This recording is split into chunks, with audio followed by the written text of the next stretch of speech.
அம்பேத்கரை சொல்றாரு, இந்துக்களின் மனம் மாறாத வரையில் சாதி ஒழியாது. ஆக மனமாற்றம் ஏற்படுத்தாமல் சாதியை ஒழிக்க முடியாது.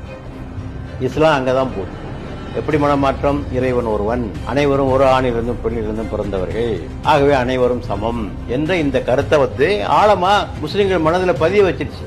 எந்த அளவுக்கு என்றால், மக்காவை பெருமானார் வெற்றி கொள்கிறார்கள். வெற்றி கொண்ட பிறகு காபாவின் கூரையில் ஏறி வாங்கு சொல்ல வேண்டும். நபிகள்லாம் பிலாலை போட்டு ஏறுறா, மேலே ஏறுறா. ஒரே அங்கே பதட்டம், இந்த ஆளை போய் இவர் ஏத்துறாரு அப்படின்னு ஏறி வாங்க சொன்னார். அதை கேட்டுக்கொண்டிருந்த உயர் சாதிக்காரர்கள், குறைஷிகள் சொன்னார்கள், போய் இந்த கருப்பு காக்கா இந்த காபாவின் கூரையில் ஏறி நின்று களங்கப்படுத்துகிறது. நல்ல வேளை எங்களுடைய மூதாதையர்கள் உயிரோடு இல்லை, இருந்தால் அவர்கள் தற்கொலை செய்து கொண்டிருப்பார். ஏத்துக்கிற முடியல அவனால.